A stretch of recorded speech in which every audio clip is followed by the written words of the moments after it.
What is up, everybody? Thank you for joining us on this. I'm going to call it Overreaction Lunes with the Compas. I'm Fernando Ramirez. I cover the Chargers for the Sporting Tribune. With me, as always, my co-host, my tag team partner, Gilberto Manzano, who covers the NFL for Sports Illustrated. What's up, bro? Long time no see. I know. I just saw you yesterday at SoFi Stadium for that shootout between the Dolphins and the Chargers, but we'll get into it eventually. We are here live from my room and your room, but week one overreactions is the correct word. It really is because, for some teams, the sky is falling. For other teams, oh my God, we're Super Bowl bound. For the Arizona Cardinals, I don't know what the mood is right now. We're fighting and being competitive. I like it. Exactly. But yeah, no, like we said, overreaction Monday. It's interesting the way kind of people settle down after the week keeps on going and everything. But Gilbert, like we said, we saw each other at SoFi Stadium, and it had been a little bit since we had seen each other, probably since training camp. But Yeah. interesting to be back at SoFi Stadium. Interesting to be back together. It had been a season since you last covered the Chargers when you were with the OC Register. We hadn't been together there, so it was pretty cool to be at the same place. Even though we talked a little bit at the beginning, but then it kind of everything died down because as soon as the game started, it was go time. Yeah, it was funny because I didn't really realize that it was my first Chargers game to cover. I guess I did cover that Rams Chargers game last year. That did count. So maybe that's why I Okay, didn't feel I unique. forgot about that actually. But there was a point there when I was seeing Tyreek Hill running down the field. I'm like, hey, it's my first Chargers game since I left the beat. So that was kind of a cool reflection moment, and it was cool to see you. You stopped by. We chatted. Maybe we talked some crap a little bit. We had fun, and then you saw me have to get on the red zone and watch all the games for my coverage here at SI. But it worked out being at SoFi. So was it basically business as usual for you? I remember you barely would watch the last but probably about the last quarter because you were so busy trying to write stuff that you wouldn't watch the last quarter. And I'd be like, dude, did you see that thing where blah, blah, blah? And you'd be like, whoa, no, I didn't see that. So was that kind of like how it was for you? A little bit, you kind of like starts like it's still deadline, right? So you look down, you type, you watch a different game, you look up like, oh, another play from Austin Eckler, oh, another play from Tyreek Hill, another play from Justin Herbert and Tua. The funny thing, I was sitting next to Tyler Dragon, friend of the show, great last name, the Dragon. The He's like, dragon. "Where's J.C. Jackson now? Where's he at?" And we were all looking, and it wasn't good for the secondary. But it's good to always be around with people, and like I don't want to work from home, but I'll do it tonight for the Monday Night Football game. Yeah, people in the comments, chill. We're gonna get to you guys in a second. We're just relax. RELAX. We got you guys. We appreciate. Hey, we Good to appreciate see people everybody that comes engaging in. though. Yeah, exactly. We appreciate you guys for jumping on. If you guys have a comment, question, or anything, jump in. Let us know. Obviously, we love to talk to you guys, to listen to you guys. Gilbert, let's get into it because obviously the comments Okay, there we go. I like the are, engagement. Why are not? We're, getting we're gonna we're gonna yeah, people are talk excited. some stuff. Yeah, exactly. So 9 out of the 14 road teams won over the weekend, which, like we said, it's week one. Like week one, everybody kind of, yeah, you pick and choose some things, but then you kind of throw some other things away. Why?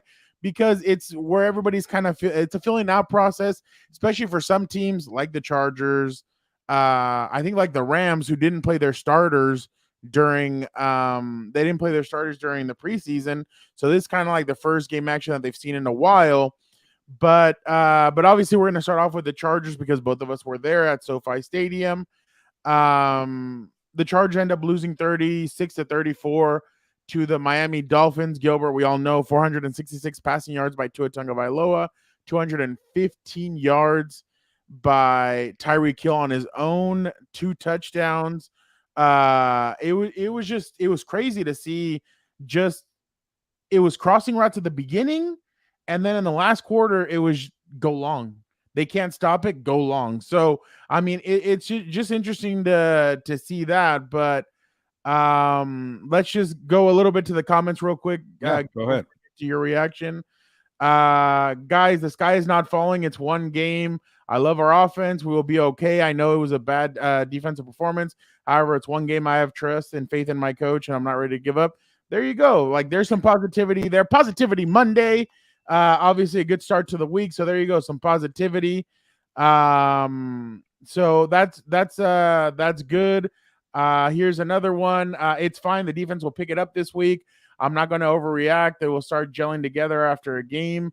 The offense will probably be the same this week, then pick it up next. So obviously there's some positivity there. I'm going to answer this question real quick, Gilbert, because we just talked to Brandon Staley. How is JC health wise? Brandon Staley just told us that he is fine, that he is they just at the end they took him out because they wanted to give a different change in personnel, but I mean it's not like Jazier Taylor did all that much better. But they said that he's good, that he's fine and that he is healthy. And then obviously that leads me to my next one. How does Staley instill confidence in JC when he's constantly playing bad and benching him? I'm gonna go real well. No, I'm gonna let you take this one away, Gilbert. What do you think? Yeah, first of all, I do appreciate Brandon Staley being honest when he was asked flat out, "What did you think of J.C. Jackson's performance?" He's like, "Not good, not good at all." And you got to be honest. So that's where you start. You be honest with your star player who got paid a lot of money a year ago. He's coming back from an injury. I think that's the start right there. Like, hey, you were hurt, you battled back. That was step one. We're gonna let you play and start the game. So the confidence was already there. So if you're not playing well, man, we gave you a chance. I think that's the way Brandon Staley should approach it. Like, hey, maybe one more game. You're playing Tennessee. It's not as explosive, not even close to what you're gonna see with Tyreek Hill and the Dolphins.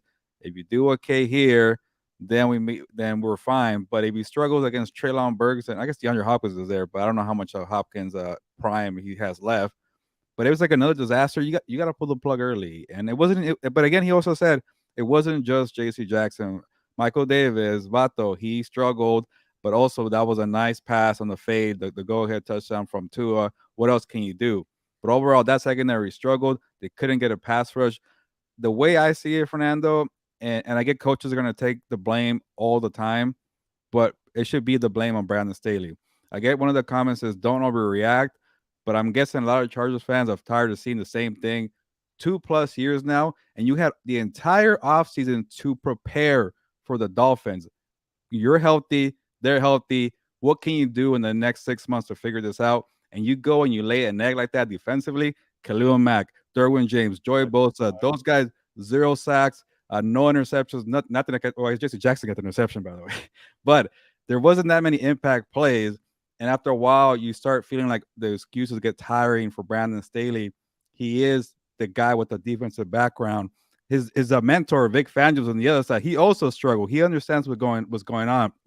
But when Jalen Phillips got that sack on Justin Herbert, they made the plays. Where were the plays for the Chargers defense? That's the thing I asked. But thank you for the ding. But overall, it must be really frustrating for Chargers fans. Did you notice though, Vic did not really rush the passer all that much with more than 4. He waited until the key moment to do that in the final drive. That's when he sent most of his guys in there, and they were able to get there twice.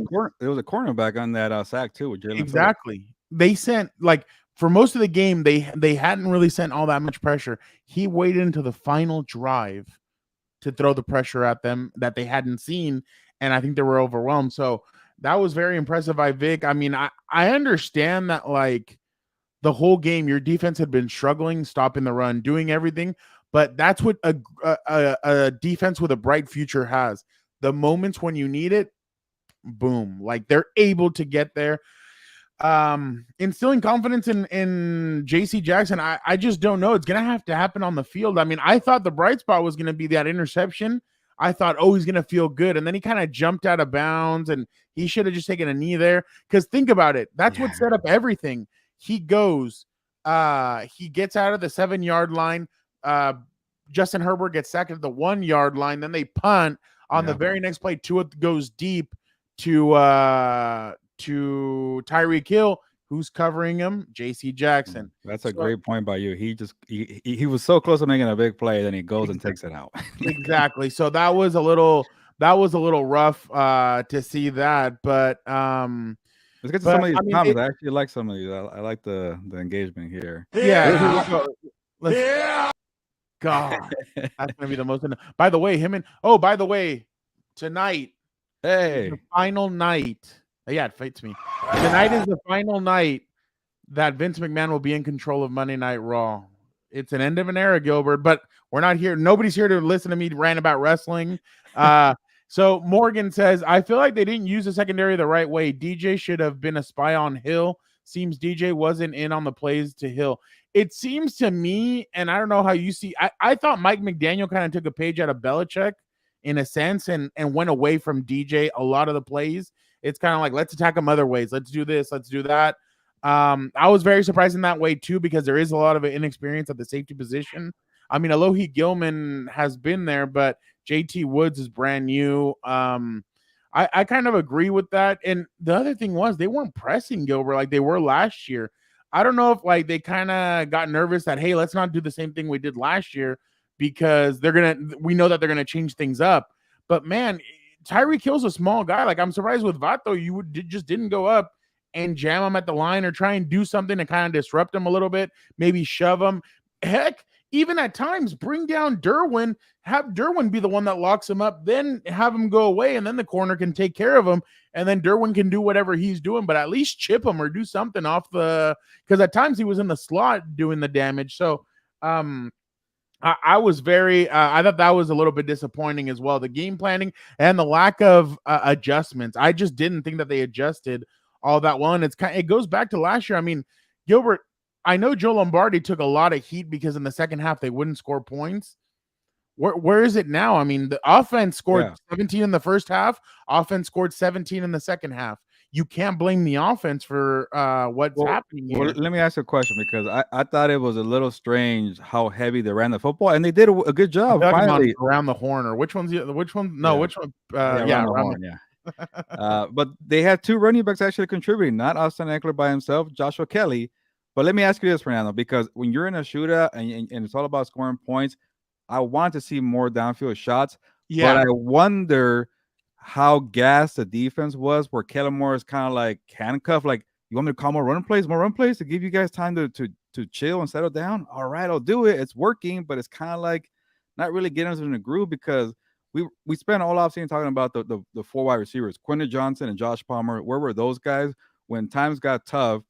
Herbert went to over-reliable, Mike Williams and Keenan Allen. But there was Mike Williams only had 4 catches for 47 or 40 something yards. Like last year, he took advantage of them for 116. Like Eli Apple was playing cornerback for the opposing team. You only went at him 4 times. Well, let me ask you the question. Do you think they were forced to run the football because the defense was so tired going up and like they were so quickly going down on the field? Have you ever seen the play where Buddy Ryan comes up to the offensive coordinator of the Bears and he's like, stop throwing the damn ball, and he like punches the offensive coordinator in the face? That's kind of what that must have been like.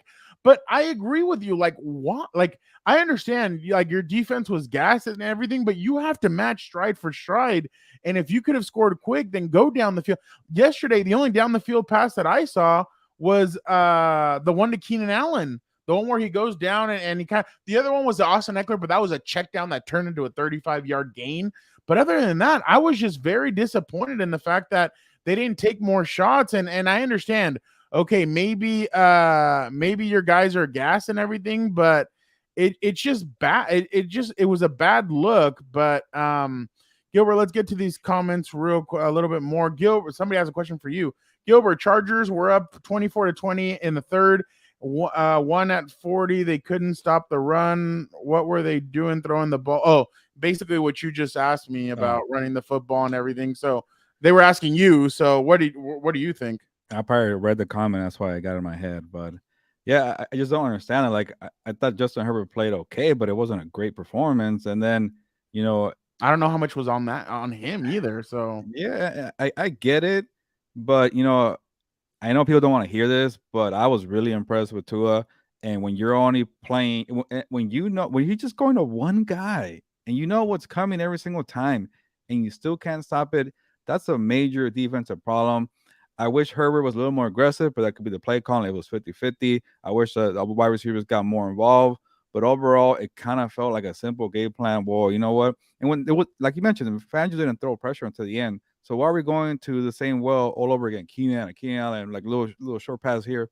But it's nice to see Joshua Kelly step up. But this is not the offense that I expected. But it's also hard when your defense isn't doing squat. So say the defense does something, a couple more stops and just was it one punt, Fernando? They get three, maybe I don't know, maybe four. As asking for too much, they maybe win that game by 10 points. But Yeah. you needed her to be Superman, but he didn't do that. It was Tyreek and Tua, and I get that Tua and Tyreek do this to a lot of people last year. But that was a special performance. That's a performance you're gonna remember for a long time, and it happened to the Chargers. And you could ask our guy Joe Reedy for all the stats of how bad it was defensively because it was that type of day. I don't I didn't like the play calling down at the goal line when they kicked that field goal.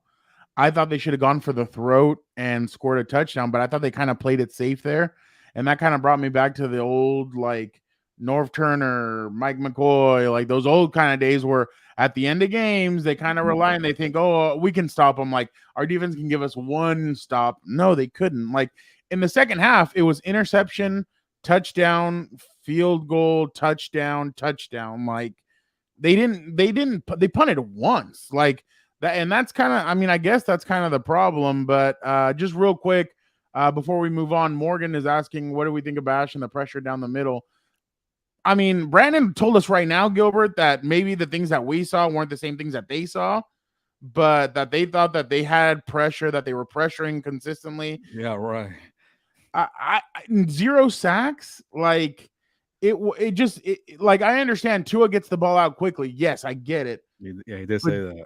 0 sacks is not good. Like regardless, like that's the thing. A lot of money on that defensive line. Like at the points, like the way Mike McDaniel played that offense, like he said, "F the running game," and we're gonna go down the field because it's working every time. I wish I would have signed for Kellen Moore, but again, I don't know how much he was handcuffed by Staley and his terrible defense. But I'm ready to move on to the second down. Yeah. Real quick, just last one. We need to use Darius Davis for his speed, Q for his size, and throw Van. Oh, yeah. I mean, I guess people. I like that. Yeah, I get that. Spread the ball around. There's a lot of mouths to feed, but don't worry about that. Let's do that. I get it. We appreciate your guys' comments, but we are going to move on now. Gilbert, Stick around. Stick around. We're going to move on though. Gilbert, I'm going to let you choose. Where are we going next? Is it Dallas and the Giants? Speaking of embarrassing performances, there we go. 40-0. The Giants were crushed embarrassingly. There you go. If you're a Chargers fan and you felt disappointed and you go and watch the Giants, you feel much better because they were just embarrassed. And Fernando, I don't know if you're ready to hear this, but the Cowboys are for real. That's a dominant defense, and special teams made plays too. And I really like the pieces on the Cowboys where it kind of started talking slowly. We still haven't seen Mike McCarthy and Dak Prescott be called upon to call good plays, but when you got CeeDee Lamb and Tony Pollard, you're in a good spot with a very dominant defense sometimes. And by the way, Chargers fans will really wish to have that defense. So I'm in on the Cowboys being a pretty good team. What about you? I guess it's Overreaction Monday for a reason. I know you're not a Cowboys fan or you don't really like them, but give me your actual. I like their defense, but like Trevon Diggs, I just can't I can't trust him. The Giants' offensive line, dear God Almighty, like Daniel Jones at one point, Gilbert, was not a quarterback. He was a running back. Like the dude was looking to take off running every single time that he would drop back, and that's kind of what disrupted them. I know he got the ball to Darren Wall. I thought they moved the ball actually not bad. It's just stupid mistakes would happen at certain points when they got on their side of the field. And that's obviously going to hurt you. But no, kudos to the Cowboys. I mean, a lot of people counted them out. I didn't think they were going to win this game. I thought the Giants might. I picked the Giants too, actually. Yeah. I thought they were going to do a number on them and kind of establish themselves a little bit and be like, look, last year wasn't a fluke. Like, we really are this good. And the Cowboys come out and they're flying around. And like you mentioned, Tony Pollard, 2 touchdowns. Like you said, Dak, I mean, he wasn't all that impressive. 13-24, 143. CeeDee Lamb 4 for 77. I thought this game was more about the defense and what they did to set these guys up to score. I mean, you had a pump block or a blocked field goal that you returned for a touchdown. Mm-hmm. You had an interception return for a touchdown, and then obviously the 2 Tony Pollard runs, and then Turpin added to it. So I'm gonna put my brakes a little bit. Yes, the defense is good. But that offense, I need to see a little bit more from that offense before I can crown them and say it's going to be 49ers against Cowboys in the NFC Championship the way a lot of people have. That offense, I need to see a little bit more from that offense before I can completely give it to them. But, hey, that defense, I mean, that pass rush was just at will getting to Danny Dimes turning to Danny Penny. So it was not a good look. Saquon didn't look all that comfortable. Nobody looked comfortable on that team. Well, let me give you a little more Cowboys praise, and I'm gonna go to the Giants. But I didn't really change my mind on Dak Prescott the way he is a quarterback. I think he's still a very good quarterback. He's not an elite quarterback. Uh, but if he has that defense clicking, and say that defense is just as good as the 49ers defense, or even better, they look pretty good. Like maybe they'll be better. We'll see if they're a special defense that you remember, and that special team is also making plays. It's rare when special teams makes plays like that. You won't get that every single week. I get that. But if they're good, those two phases are really solid. And all you need from Dak Prescott to throw to CeeDee Lamb and to run it with Tony Pollard is like 20 points to win the game. So what you want is him to turn into Peyton Manning of 2015. That's where fine. You don't mess it up. Just go in there, put up some points, and don't F this up because you have a good thing going. That's basically what you're telling me. Oh, for sure. But I know there's going to be a moment where they're going to ask him, but he needs to make the throws, and we'll find out then. But I like this blueprint for Dak Prescott. But let me give you some quick takeaways on the Giants, man. I felt really bad for Saquon Barkley. Maybe I should have, because he's going to be a rich person regardless of whatever happens. But, the way I saw it was like he passed on the contract offers from the Giants, and he bet on himself. Nothing wrong to bet on yourself, but he also betted on Daniel Jones. He also betted on his offense to make him look good.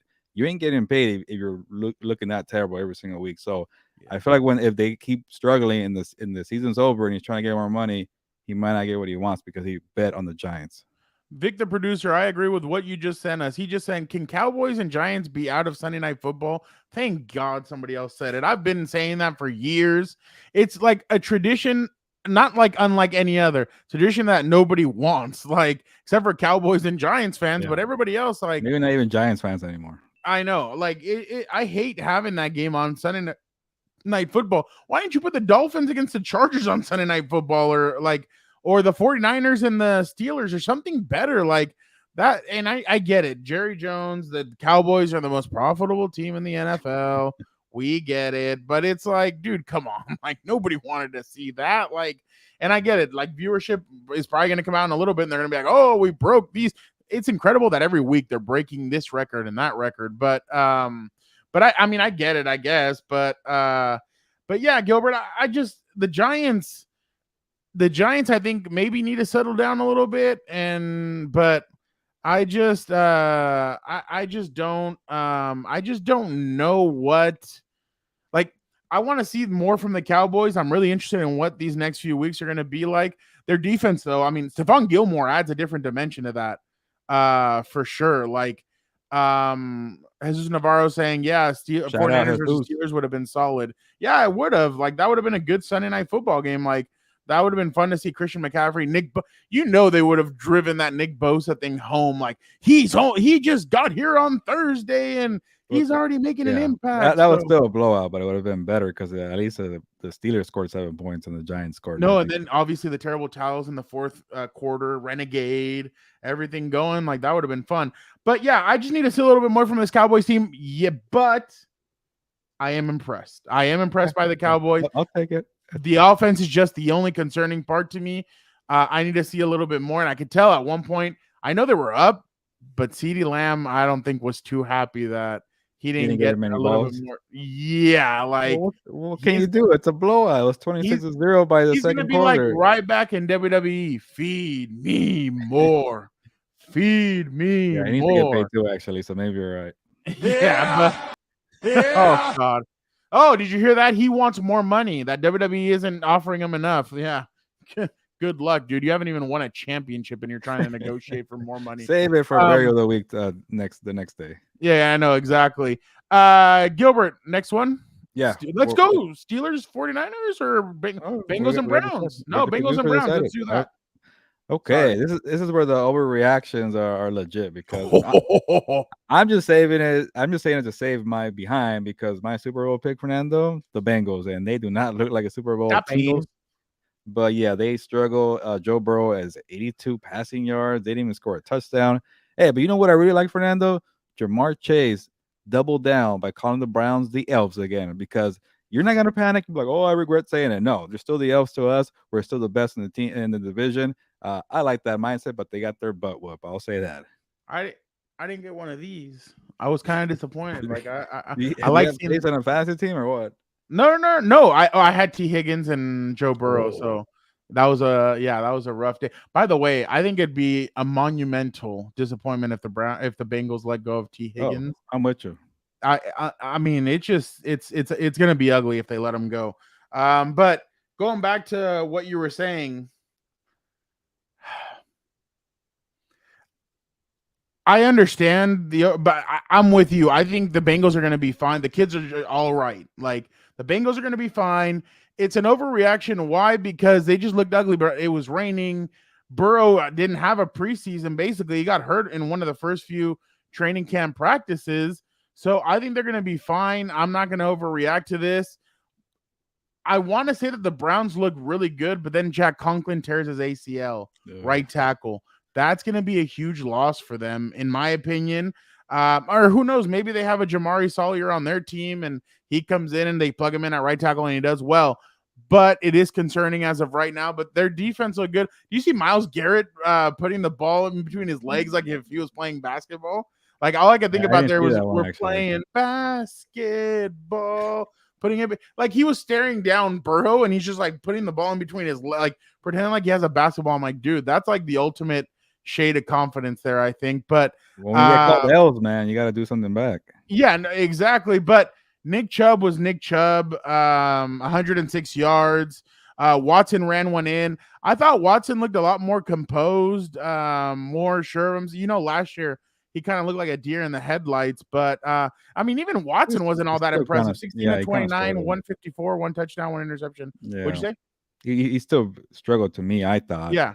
No. I thought so too. I didn't think he was all that composed. Dustin Hopkins, former Chargers kicker, he had 3 field goals. Deshaun Watson had his run, and then obviously he passed for a touchdown. So it's just I think this says more about the Bengals and where they're at than it does like, oh wow, like yeah, here come the Browns. I'm gonna wait a little bit when it comes to that. I hope Uncle Yeah, Joe's not listening because he'll wring my neck for that one. But yeah, I'm not buying the brownies all that much yeah. or I'm not buying them yet.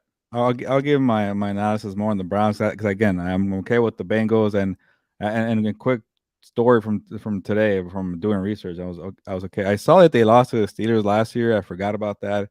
And the Bengals were down 0-2 in the record a year ago, but they won 12 out of the last 14 games. And I kid you not, Fernando, I spent 5 minutes trying to figure out how am I miscounting? Why is it 16 games here? And I forgot about the game with the Bills and Lamar Hamlin that they didn't get a 17 game. I was like, oh, I forgot about that. But yeah, 12 out of the last 14 after starting 0-2. Bengals will be fine. I don't expect them to go 0-2 again. Well, they do play the Ravens. That could be a tough game. They are at home. We'll find out. But my Myles Garrett prediction to be Defensive Player of the Year is looking kind of nice, Fernando, because he has some help. So Darius Smith still has plenty left in the tank. Uh, they got Dalvin Tomlinson, the nose tackle from the Vikings. So like I feel like Garrett got those pressures and that one sack with ease because now there's a bunch of help with the defensive front, and they got some good cornerbacks back there. So I think the defense could be pretty good. I'm not saying they're going to be Cowboys good or 49ers good, but they'll be pretty legit. Now, the question is, can the Browns offense figure it out? Because you just mentioned injuries to the offensive line. Nick Chubb is a year older. He's still going to be Nick Chubb, but do they even have a second guy as a running back? Remember, Kareem Hunt was kind of helping out a lot. And can Deshaun Watson finally figure it out? Can you name a good wide receiver in that team? Like I know Amari Cooper's still there, but I don't really like the Browns offense, but I do like the defense. I'll say that. By the way, if we're gonna toot our own horns and Week talk one, yeah. about Jalen Carter Gilbert, 90.5 pass rushing grade, 8 Oh yeah. pressures and 1 sack. So I Okay. mean the dude's crazy. I mean, he there you go. But yeah, yeah, you're right about the receivers part of it. I mean, I know a lot of Browns fans really are high on Donovan's Peoples Jones. I know they're high on obviously Amari Cooper, but Amari 3 catches, 37. Elijah Moore, I was surprised, 3 for 43. Mm. Yeah, but there's nothing here that jumps out at you. It's kind of like, I mean, and I'm not trying to be negative or anything, but it's kind of like the what's it called? it's kind of like the Giants and Cowboys game for me. Like, just nothing very impressive that I like. If I was the Bengals fans, I wouldn't be nervous because they usually do start off slow. But if you lose to the Ravens, who I thought the Ravens struggled as well yesterday, and then they lost J.K. Dobbins for the Oh yeah. year. Oh, that sucks. Yeah, and then Ronnie Staley, I think, got injured. I don't know if he went back or not, but I remember I saw something that he got injured. But I thought the Ravens struggled as well. So these two going at it is going to be very interesting. I'm very excited for that game. And I think that Jaguars Chiefs game, both are very interesting. Oh, that's already week 2. Okay. Yeah, 10 a.m. I like that. Yeah. So Yeah, I'm very intrigued for the Bengals and the Ravens. And I know, yeah, real quick, I know we're not talking about the Ravens, but I thought there were some pieces there with the offensive game. You could tell they're really trying to push it down the field, and it's going to be a struggle because that's not what they're used to. They're used to running the football, and now with the J.K. Dobbins, they kind of have to be this aerial attack, and that's not who they are. So I'm very yeah. intrigued to see how they do it. Will it feel comfortable, or will Lamar just go back to doing what he does well, is just kind of running and then throwing whenever he can? Well, not just that, but like Zay Flowers, 9 catches, 78 yards. Not bad, yeah. Odell 2 for 37, Bateman 3 for 35. I mean, he was 17 and 22, 169 and a pick. So even he didn't feel comfortable. The running game wasn't all that much to tout about. I mean, it was a Dobbins touchdown. Hill scored 2 touchdowns. So there wasn't much. Another one. There wasn't much there from the Ravens that even impresses you either. So, and they were playing CJ Stroud, the rookie. So their offensive line is depleted. So I'm a little hesitant on Baltimore too, just because of I thought they kind of struggled as well on Sunday. But I mean, I guess Lamar's first game back, he was injured toward the back end of last season. But that's another team. I mean, if they end up not making the playoffs, what's John Harbaugh's future like? I think that's another team that there is questions about the head coaching position, but yeah, no, not a good look there. But Gilbert, last one, ready to go? Yeah, let's do it. 49ers come out of the gate, and I'll be the first one to it, and I'm not even overreacting to this yet. I'm still hesitant. But I was one of the ones criticizing Brock Purdy. I'm like, could he do it consistently? What's he going to look like? For the time being, he has quieted me a little bit. 19 and 29, 220, 2 touchdowns. Brandon Ayuk, I don't know. I don't think he's gotten that contract extension. He's going to be wanting big time money. I mean, the dude, he was targeted 8 times. Made 8 receptions for 129 yards and 2 touchdowns. I told people that wanted fantasy football advice, I was like, I would go with Ayuk more than I would Deebo Samuel. You're crazy. I'm like, I'm just saying. I mean, obviously, it's just week 1 overreaction Monday, but looks like I was right for the time being. So, but Ayuk just looked like a man possessed out there. And then Christian McCaffrey also.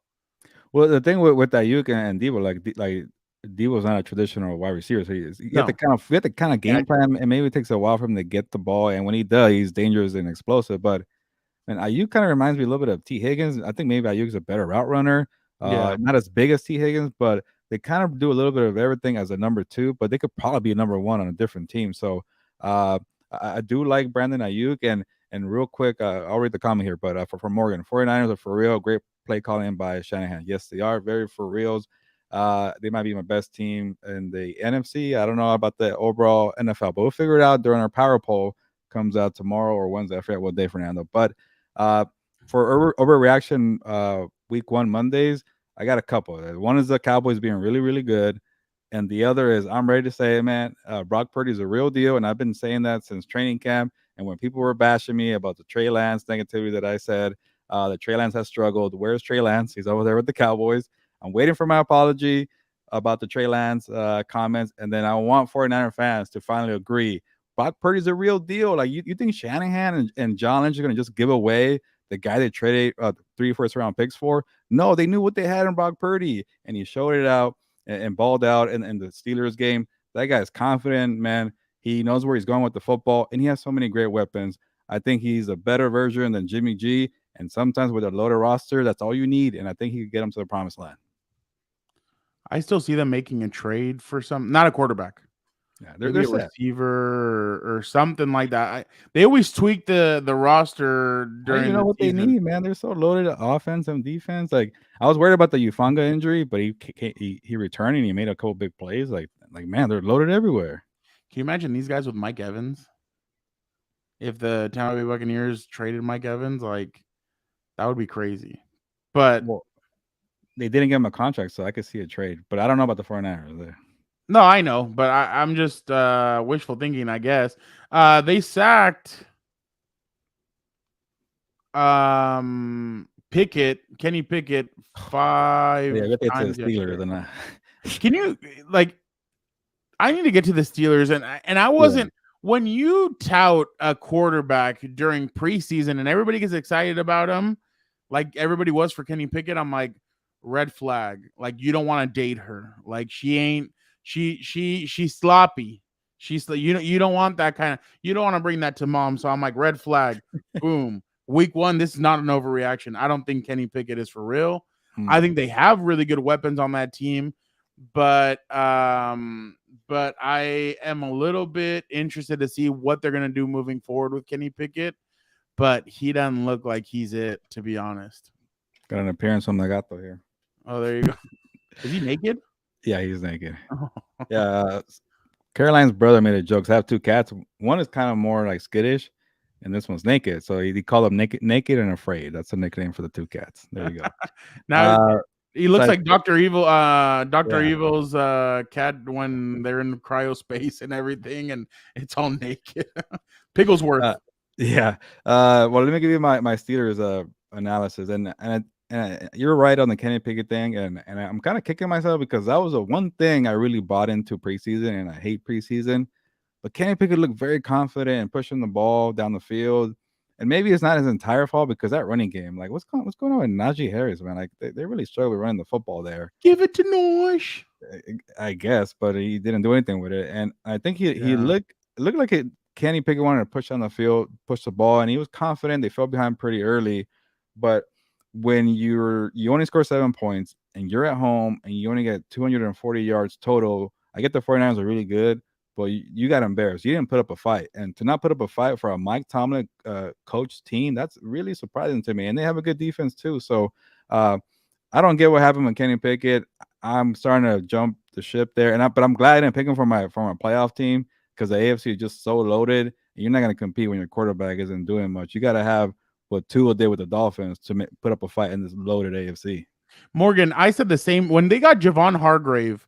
I said this is a big move for the 49ers. Why? Because you just added more talent to that 49ers defensive line that obviously features Nick Bosa. By the way, Nick Bosa to come in, and obviously Gilbert and I both know that the Bosa, we've covered the Bosa brothers. They're always in fantastic shape. They're always good, but to come in without any like practice, anything, to come in and be ready to go, man, that's crazy. Like that's the defensive line for them. And then you had Drake Jackson, who's from USC, by the way, a USC graduate. He had 3 sacks yesterday for the 49ers. So now you just have so many guys now on that defensive line that can get after it. Oh, and then, hey, by the way, you got Frank Warner, you got Greenlaw. You have playmakers on all those facets of your defense.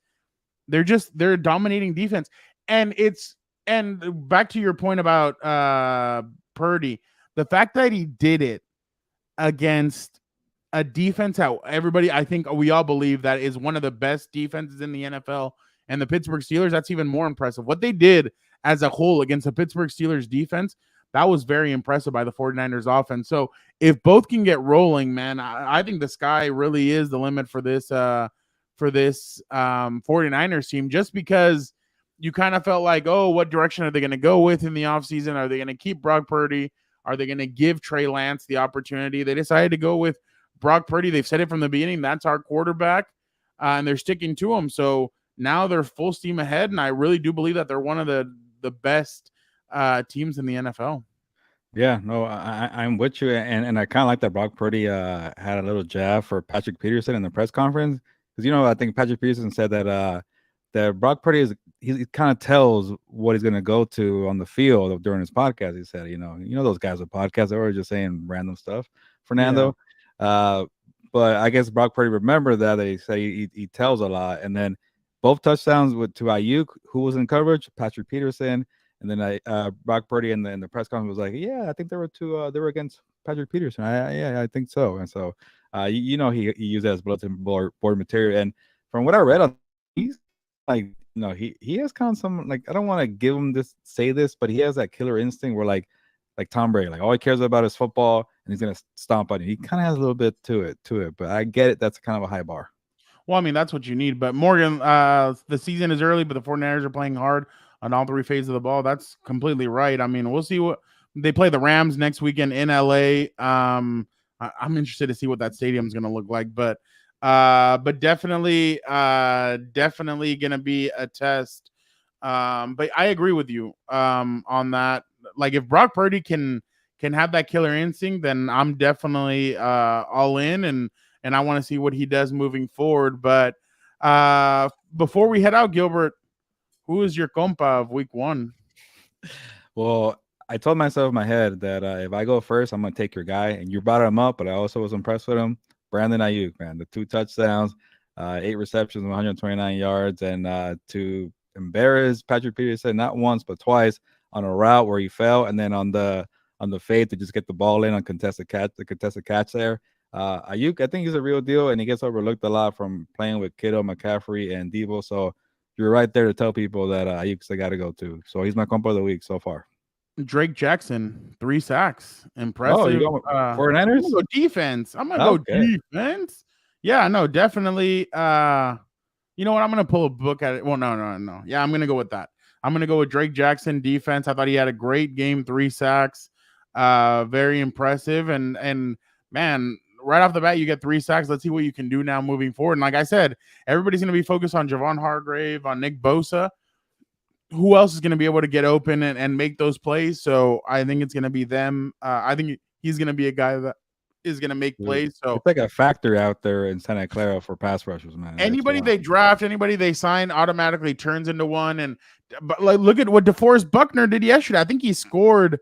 I think he did a scoop in. I don't think he scored. He might have scored. Yeah, I think it is. I think you're right. Yeah, like that's like those. That's a guy that the 49ers drafted. So definitely impressive. But folks, this is not. I know you guys are thinking, oh, this is Compas on the Beat, the episode of the week. It is not.